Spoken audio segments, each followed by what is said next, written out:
Bonjour et bienvenue à tous et à toutes dans ce journal hebdomadaire Le Tibet cette semaine. Je suis Pema Tsawang avec une nouvelle édition d'actualité sur le Tibet, sa sainteté, le Dalai Lama et l'administration centrale tibétaine. Voici les titres de cette semaine. Sa sainteté, le Dalai Lama adresse des prières face à l'augmentation des cas de Covid au Tibet. Sa sainteté, le Dalai Lama et l'administration centrale tibétaine félicitent le nouveau Premier ministre du Royaume-Uni. La 17e Parlement tibétain en exil tient sa 4e session.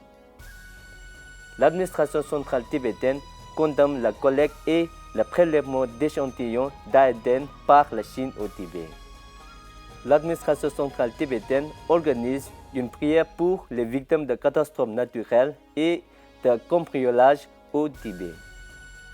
Les Tibétains marquent le 72e anniversaire de la journée de la démocratie. Le sénateur américain John Ossoff visite le Parlement tibétain. Le représentant Ngoto du bureau du Tibet d'Afrique du Sud rencontre des dignitaires à Durban. Le 21e festival du Tibet et de l'Himalaya s'achève à Paris. La représentante Thile Chuki félicite la Trôle du Sud à l'occasion du 50e anniversaire de l'autonomie.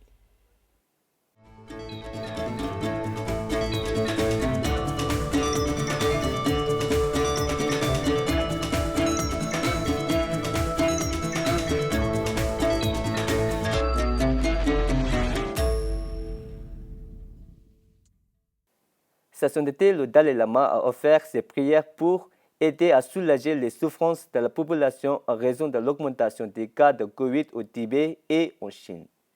Il a également inclus dans ses prières le peuple du Turkestan oriental à l'occasion de la prière de longue vie qui lui a été offerte par cette organisation au temple principal de Dharamshala le 7 septembre 2022. La Société de préservation culturelle de Tendon, l'Association internationale pour le bien-être de Jeonnam, l'Association de Memang Pangjasum, les anciens étudiants de l'école secondaire supérieure Namgyel au Népal et l'Association tibétaine de Sydney se sont réunis pour offrir une prière pour la longue vie de Sa Sainteté le Dalai Lama. Sa Sainteté le Dalai Lama a réaffirmé qu'il comptait bien vivre encore une vingtaine d'années afin de continuer à travailler pour le bien de tous les êtres.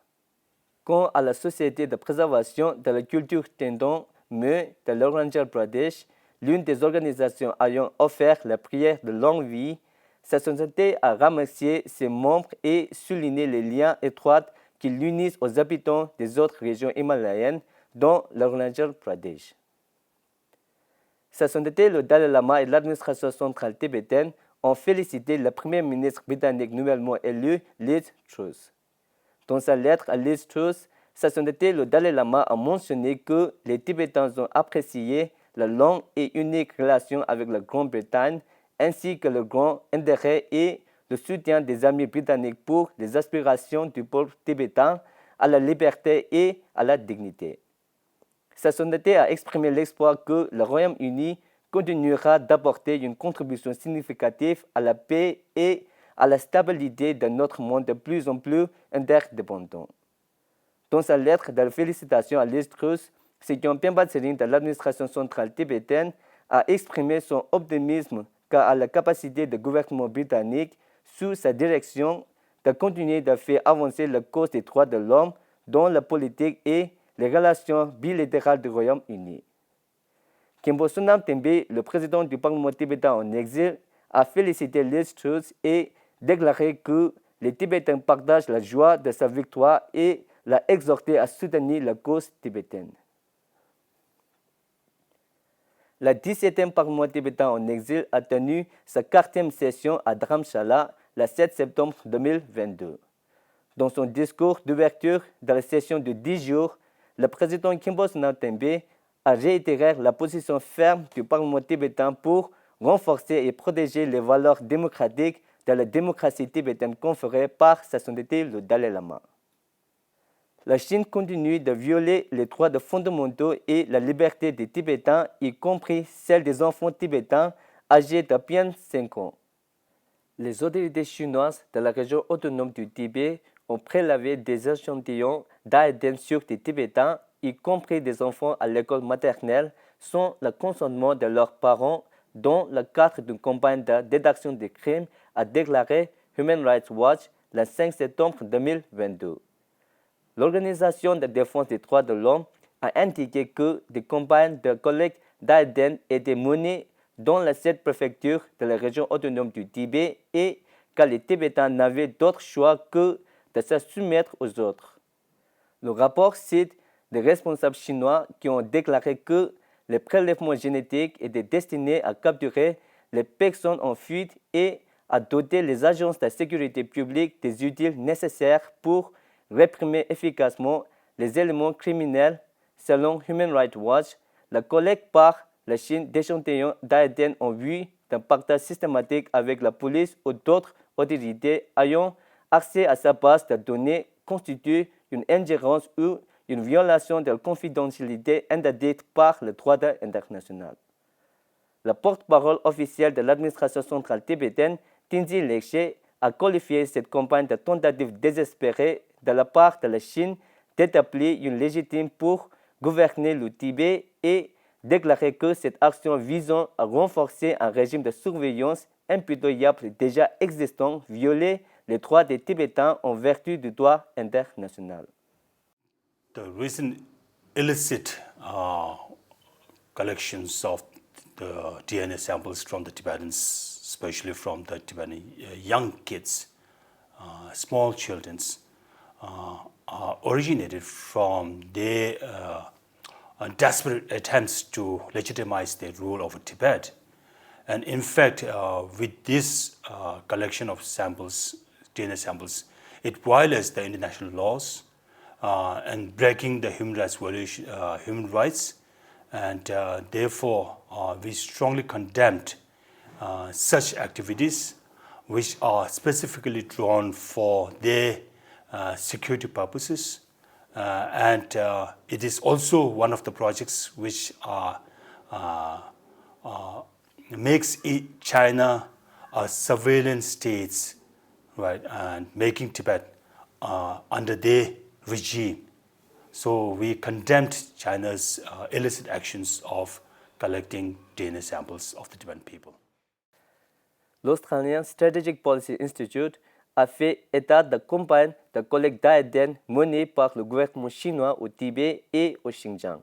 Ces chercheurs ont déclaré qu'il était évident que le programme de collecte d'ADN violait l'interdiction de toute immixtion arbitraire ou illégale dans la vie privée des individus énoncée dans le pacte international relatif aux droits civils et politiques. En outre, il viole l'article 16 de la Convention des Nations Unies relative aux droits de l'enfant, dont la Chine est signataire, qui interdit toute immunisation arbitraire ou illégale dans la vie privée d'un enfant. L'administration centrale tibétaine a organisé une prière au Sejong Hall pour exprimer sa solidarité et pleurer la mort des Tibétains au Tibet due à des calamités naturelles et à la recrudescence des cas de COVID-19 le 5 septembre 2022.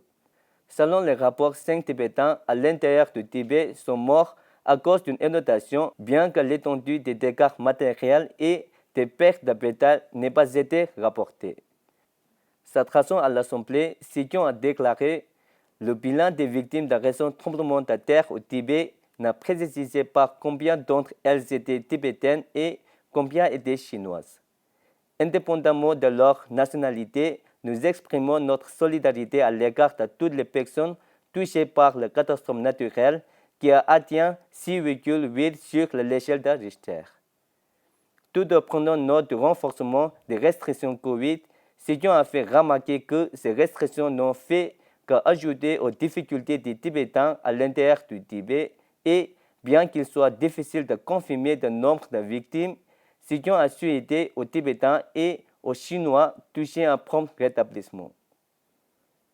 Les Tibétains de différentes régions du monde ont célébré le 72e anniversaire de la journée de la démocratie tibétaine. L'administration centrale tibétaine a célébré cette journée dans le cours du temple principal de Dharamshala le 12 septembre, le jour où les premiers représentants élus du Parlement tibétain en exil ont prêté leur grand serment en suivant la vision et la direction de sa sainteté le Dalai Lama. L'invité principal de célébration officielle était un membre de l'Assemblée législative indienne, Shri Vishal Nerya, la ministre de l'Éducation qui assurait l'intérim en l'absence de Siyong Thalam Choma, a prononcé la déclaration du Kashar sur la journée de la démocratie, soulignant les étapes importantes de la démocratie tibétaine depuis l'établissement du gouvernement en exil en Inde jusqu'à la dévolution de l'autorité politique pour sa sainteté le 14e Dalai Lama aux dirigeants tibétains démocratiquement élus. Le président du Parlement tibétain en exil, Khenpo Sonam Tempe, a rappelé que pour les Tibétains, l'introduction et l'évolution de la démocratie s'est faite sans aucune turbulence car elle nous a été offerte par sa sainteté le Dalai Lama. L'invité principal membre de l'Assemblée législative, Vishal Nerya, a également exprimé son appréciation de la florissante communauté tibétaine en exil et du rôle qu'elle a joué pour faire de Dharamshala une destination touristique internationale grâce à son riche patrimoine culturel. Plus d'une centaine de participants, parmi lesquels des invités, des résidents tibétains, des moines et des nonnes du bouddhisme tibétain, ont assisté à la commémoration de la 72e journée de la démocratie tibétaine organisée conjointement par le Bureau de Tibet de Taïwan, le groupe parlementaire taïwanais pour le Tibet et l'Association taïwanaise de protection sociale. Siyong Pemba Tsiri a délivré son message en ligne pendant l'événement. La cérémonie de la journée de la démocratie tibétaine s'est déroulée en présence du président du groupe parlementaire taïwanais pour le Tibet, Freddy Lim, ainsi que des parlementaires Un Sun An, Chiu Sen et Leung Jin-in. Les Tibétains du Japon et de Corée du Sud ont célébré le 72e anniversaire de la journée de la démocratie tibétaine à Tokyo en personne et en ligne ce jour-là. Le représentant Arya Tsewan Gyebo a lu le discours de l'administration centrale tibétaine et parlé de l'importance de la démocratie et de son évolution sur la bénédiction de sa sainteté le Dalai Lama. Il a déclaré qu'une bonne compréhension et une bonne pratique du système démocratique sont essentielles au développement de la communauté et à la poursuite de la lutte des Tibétains pour la liberté et la justice dans leur patrie. Le vénérable Geshe Namka de Corée du Sud et M. Karma Obara de la communauté tibétaine du Japon ont salué les participants. Ils ont parlé de l'importance de l'unité et de la préservation de l'identité, de la culture et de la religion tibétaine. Ils ont également invité à une plus grande participation à de tels rassemblements afin de nous rappeler le but de notre présence en exil. Le secrétaire général du bureau de liaison de sa sainteté le Dalai Lama et de la maison du Tibet, Tashi Yangzom, a informé les participants des avis de l'administration et clarifié les questions relatives à l'imposition volontaire livre vert et au recensement de la population récemment effectué. À la fin de la célébration, le représentant Dr. Aya a remis la version tibétaine du livre Harnessing the Dragon's Fume, publié par le département de l'information et des relations internationales. La communauté tibétaine de Victoria en Australie a célébré la journée avec l'invité principal, le représentant Karma, qui a lu la déclaration du Kashar à cette occasion et évoqué l'importance de l'association tibétaine à l'étranger et de son rôle dans le maintien et l'unité entre les membres et l'éducation des jeunes tibétains avec un sens de l'identité et de la culture tibétaine. Tenji Punjo Doring, membre du Parlement tibétain, invité d'honneur, a lu la déclaration du Parlement tibétain en exil et mentionné la significative de la journée de la démocratie tibétaine et la nécessité d'engager la jeune génération dans la lutte tibétaine. Une délégation américaine conduite par le sénateur John Ossoff a effectué une visite au Parlement tibétain en exil le 3 septembre 2022. La délégation a été reçue par le vice-président Joma Tsirintegang et d'autres membres du comité permanent et du personnel du secrétariat parlementaire. Les membres de la délégation ont été initiés au fonctionnement du Parlement tibétain en exil et aux questions concernant le Tibet et les Tibétains. En accueillant le sénateur, le vice-président a expliqué la visite de ces derniers envoyé un message fort à la communauté internationale à savoir que l'administration centrale tibétaine est le représentant légitime du peuple tibétain et qu'un engagement avec l'administration centrale tibétaine est nécessaire pour résoudre la question du Tibet. Le sénateur Ossoff a exprimé sa joie d'être témoin du courage des Tibétains dans leurs efforts pour maintenir un gouvernement en exil. Le représentant Ngudrup Dorji du bureau du Tibet d'Afrique du Sud a visité la région de Durban au début du mois et rencontré son Excellence le prince Mangosuthu Buthelezi, président émérite et fondateur du Parti de la Liberté Inganda. Le représentant a assisté au lancement de la fondation du prince Buthelezi au Durban International Convention Center, auquel ont participé des centaines d'invités, dont de nombreux membres du corps diplomatique, des représentants de divers partis politiques, de la société civile et des médias. Le représentant Ngudrup a lu le message de sa sainteté le Dalai Lama pour le succès de la fondation qui est espérée a vécu pour apporter l'espoir et le secours à beaucoup de pauvres et déshérités. Le représentant a rencontré de nombreux membres du Parlement appartenant au Parti de la Liberté Inganda, notamment son président Velankosini Labisa, le maire de Durban, Mme Chamin Thakur Rajbansi, le chef du parti politique Minority Front. Il a également rencontré M. Ishwar Ramnushman Mompega Zulu, président de la Siwananda World Peace and Community Development Foundation, Afrique du Sud, ainsi que les directeurs du Durban Holocaust et Genocide Center. La 21e édition du Festival du Tibet et de l'Himalaya s'est tenue à Paris. La Maison du Tibet, sous la supervision du directeur du Bureau du Tibet, a organisé ce festival de 2 jours du 3 au 4 septembre. Le thème de cette année était l'eau du toit du monde, les rivières qui nous unissent. Le maire du 12e arrondissement, Emmanuel Pierre Marie, et le représentant Jingjing Genkan ont inauguré le festival. Des conseillers municipaux de la maire de Paris se sont ensuite joints aux festivités.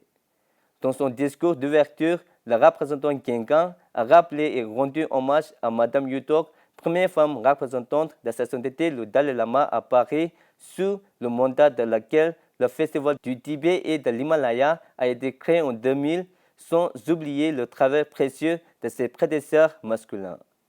Elle a également souligné le rôle important de la communauté tibétaine pour sa contribution à l'économie française et la coexistence harmonieuse et pacifique avec le peuple français. Diverses discussions ont eu lieu sur différents sujets comme la situation actuelle au Tibet, à laquelle ont participé le représentant Jingjing Genkan et Mme Pierre-Antoine Donnet, universitaire, journaliste et ancien rédacteur en chef de l'AFP. Plus de 100 000 Parisiens, Européens et autres personnes se sont rassemblés et ont découvert la riche culture du Tibet et de l'Himalaya. À l'occasion du 50e anniversaire du second statut d'autonomie du Tyrol du Sud, le représentant Thilé Chugé, accompagné du chargé de plaidoyer de l'ONU, Kandé Tsomo, a participé à la célébration officielle organisée à Merano, ville du Tyrol du Sud, le 5 septembre 2022. Cette raison à l'Assemblée, le représentant Thilé Chugé a transmis les salutations de sa sainteté le Dalai Lama et de l'administration centrale tibétaine au peuple et au gouvernement autonome du Tyrol du Sud, soulignant la première visite de sa sainteté le Dalai Lama dans le Tyrol du Sud. Il y a 25 ans, le représentant Thilé Chugé a félicité le Tyrol du Sud pour avoir réussi à surmonter les temps troublés et instaurer la paix. Elle a déclaré que le Tyrol du Sud était une référence en matière d'autonomie véritable et que le peuple tibétain continuait de garder l'espoir et d'aspirer à une autonomie véritable au Tibet. I think the South Tyrol and the autonomy and the entire challenge that you faced becomes a lesson to the entire world that where there is a will, where there are people who are willing to come together and work through the problems, there will always be possibility for peace, love, compassion, and for every human being to be treated with dignity. La célébration présidée par le gouverneur du Tyrol du Sud Arnaud Combastier a accueilli les participations du gouverneur du Tyrol, Günther Platter, du ministre fédéral autrichien de l'Union européenne, du ministre italien de l'économie et des finances, du président de la province autonome de Trente et du ministre-président de la communauté germanophone de Belgique, entre autres dignitaires. Pendant son séjour dans le Tyrol du Sud, la représentante Tilly Tchugui a également rencontré les membres du conseil d'administration de l'association italienne Tibet et les a remerciés pour leur soutien indéfectible et leur engagement en faveur de la justice cause du Tibet pendant toutes ces longues années. C'est la fin de ce journal. Merci d'avoir suivi Tibet TV. À la semaine prochaine.